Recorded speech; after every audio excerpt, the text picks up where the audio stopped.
Assalamualaikum beres, selamat datang kembali di Guru Gembel Channel.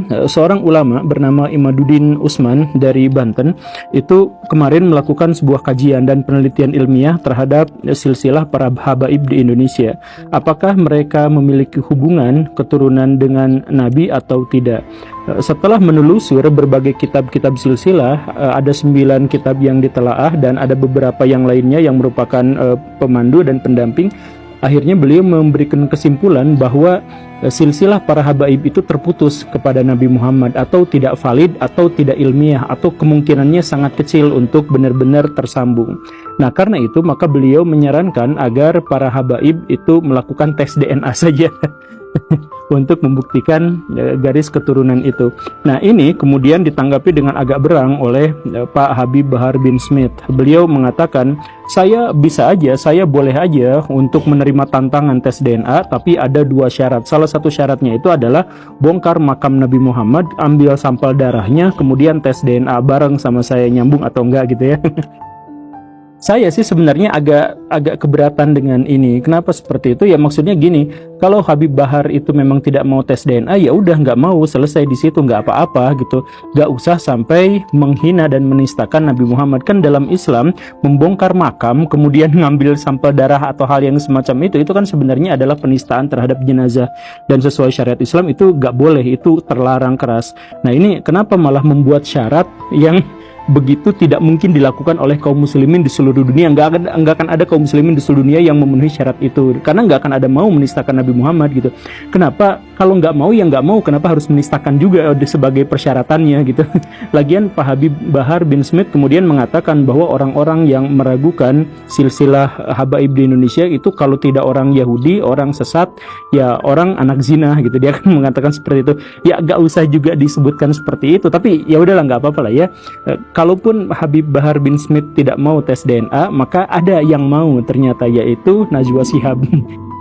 Mbak Nana itu tahun 2019 dites DNA oleh seorang pakar genetika di Indonesia, yaitu namanya adalah Ibu Dr. Herawati Sudoyo. Nah, hasil dari tes DNA itu menunjukkan bahwa ternyata Najwa Shihab itu kecil kemungkinan berasal dari silsilah Nabi Muhammad. Kenapa seperti itu? Karena 50% DNA-nya justru berasal dari Asia Tengah, Asia Selatan, dalam hal ini adalah India. Jadi beliau keturunan India ya 50%-nya.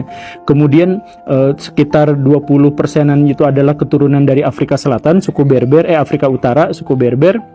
Kemudian berikutnya sampai keturunan Arab itu hanya 2,2% gitu.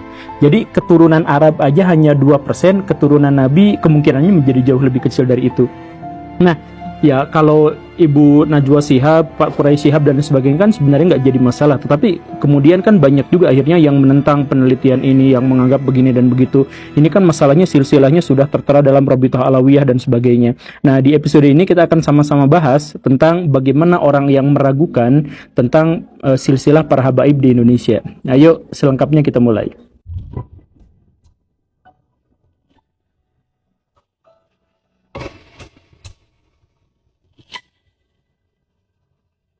Sebuah disclaimer yang penting adalah bahwa siapapun orang-orang yang mempertanyakan silsilah habaib di Indonesia itu bukan orang-orang yang membenci habaib, bukan orang-orang yang membenci Nabi dan keluarganya dan keturunannya, bukan. Tapi mereka justru adalah orang yang sangat menyayangi, sangat menghormati, dan sangat mencintai para habaib itu. Kenapa seperti itu? Ya sama seperti kebanyakan atau seluruh kaum muslimin. Kaum muslimin di seluruh dunia itu sangat-sangat mencintai hadis Nabi.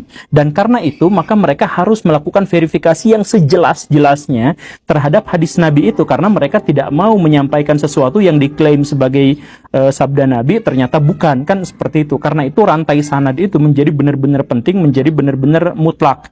Bahkan para kritikus hadis itu menyepakati satu aturan bahwa kalau ada berita benar tetapi sanadnya meragukan, maka lebih baik ditinggalkan saja. Karena tahu dari mana kita sanad itu benar atau tahu dari mana berita ini benar atau salah, itu dari sanadnya. Seperti itu.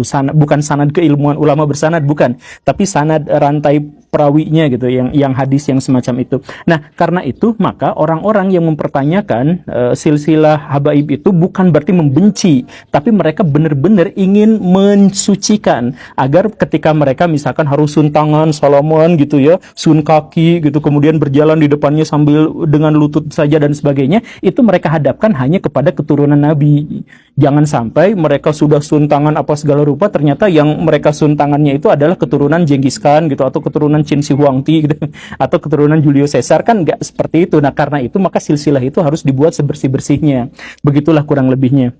Nah, bagaimana silsilah itu bisa kita ketahui benar salahnya? Ya tentu saja sudah dituliskan dalam Rabithah Alawiyah yang para habaib itu datang ke Nusantara sekitar tahun 1880-an sampai 1940-an, dan mereka semua sudah memiliki yang tadi itu, silsilah keluarga sampai ujung-ujungnya adalah Nabi Muhammad begitu. Dan kemudian oleh Rabithah Alawiyah itu tahun 1900 awalan itu kemudian disusun ulang semuanya, disatu-satukan gitu, dan sampai sekarang mereka juga masih melakukan penelusuran dan penyusuran itu. Sampai sekarang ada yang terbukti habaib yang palsu, ada terbukti yang habaib yang salah begitu. Ya kurang lebih seperti itulah ya. Nah, tetapi di antara sekian banyak orang itu pada akhirnya ada yang mencoba untuk meneliti Rabithah Alawiyah itu. Jangan-jangan di situ tuh ada yang salah. Misalkan kita simak silsilah-silsilah dari habib yang sangat terkenal di Indonesia. Misalkan Habib Bahar bin Smith itu adalah keturunan Nabi ke-37, walaupun beliau juga sempat mengaku bahwa keturunan ke-29. Tapi ternyata dalam Rabithah Alawiyah itu diakui sebagai Habib ke-37. Kemudian ya, Habib Ja'far itu keturunan ke-38, Habib Rizik Syihab itu keturunan ke-39, kemudian Habib Lutfi itu keturunan ke-38 dan lain sebagainya. Ya kebanyakan ada dalam rentang 36, 37, 38, 39 gitu ya. Nah, ini misalkan kita ambil contoh bahwa Habib Rizik Syihab itu diambil dari Fatimah, punya anak namanya Hussein, kemudian Ali Zainal Abidin, kemudian Muhammad Al-Bakir, kemudian Ja'far Shadiq, kemudian Ali Uraidi, kemudian Muhammad An-Nakib, kemudian Isa Arumi, kemudian Ahmad Al-Muhajir, kemudian Ubaidillah, kemudian Alwi Alawin, dan seterusnya sampai ke 38-nya itu adalah Habib Rizik Syihab. Nah, dari situ itu ada masalah menurut Pak Imaduddin Usman yang tadi itu. Apa masalahnya? Sejak silsilah ke-10, yaitu Ubaidillah sampai ke bawah-bawahnya, itu tidak pernah tercatat dalam silsilah, dalam kitab-kitab silsilah di zaman dulu. Gak pernah ada. Yang ada yang mencantumkan Ubaidillah sebagai leluhurnya Habib Rizik dan lain sebagainya, sampai sekarang, itu baru ada silsilahnya itu tahun 1900-an, tahun 1800-an. Adalah yang mungkin tahun 1700-an. Ke belakangnya itu tidak pernah ada nama yang namanya Ubaidillah itu. Jadi bahkan di abad ke-5 Hijriah atau sekitar tahun 1100 Masehi itu ada seorang ulama namanya adalah Fakhrur Razi yang kemudian menulis silsilah kenabian, silsilah keturunan Nabi, dan menyebut bahwa Ahmad bin Isa itu tidak pernah punya anak yang namanya Ubaidillah. Punya anaknya itu adalah Muhammad, kemudian Ali, kemudian Husain. 3 itu saja, dan tidak ada lagi yang namanya Ubaidillah. Dan karena itu maka Ubaidillah ini adalah anak dari siapa? Ini tidak pernah tertera dalam risalah, dalam kitab-kitab silsilah manapun dalam sejarah. Dan baru nongol itu tahun 1700-an, tahun 1800-an. Dan kemudian diklaim sama habaib-habaib zaman sekarang. Artinya ini sanadnya terputus. Jadi kalau misalkan kita ngambil verifikasi hadis yang standar seperti yang digunakan oleh Bukhari, Muslim, Imam Abu Dawud dan sebagainya, maka ini sanad ini telah terputus dari zaman Ar-Razi, Fakhrur Razi itu sampai tahun 1800-an. Berarti sekitar 700-800 tahunan kosong, hilang, tidak ada, tiba-tiba muncul ada nama itu masuk ke dalam silsilah kenabian gitu. Nah, maka di sini masalahnya double, kecacatannya itu adalah ganda. Kenapa? Yang pertama itu adalah bahwa Ubaidillah, nama Ubaidillah itu tidak pernah tercatat dalam kitab silsilah manapun sebelum tahun 1700-an, sebelum tahun 1800-an, itu yang pertama, tidak tercatat, sanadnya putus. Yang kedua, justru malah kitab abad ke-5 Hijriah atau tahun 1000-an Masehi, 1100-an Masehi justru menyangkal ada namanya Ubaidillah karena Ahmad bin Isa itu punya anak yaitu Ali, Muhammad dan Hussein. Tidak ada yang namanya Ubaidillah. Nah, karena itu maka silsilah Habib Rizik dan sebagainya sampai ke atas sampai ke Ubaidillah ini terhenti di situ. Jadi kemungkinannya memang kemungkinannya itu bahwa di situ tidak ada yang namanya Ubaidillah, dan karena itu tidak ada keturunan Habib-Habib yang sekarang itu adalah keturunan dari Ahmad bin Isa sebagai keturunan dari Nabi. Itu yang dipermasalahkan oleh Pak Imaduddin Usman. Lantas kalau kita sekarang menerima pernyataan dari Imaduddin ini, kesimpulannya, maka kita tidak mungkin menerima habaib-habaib yang ada di Indonesia, karena mereka semua itu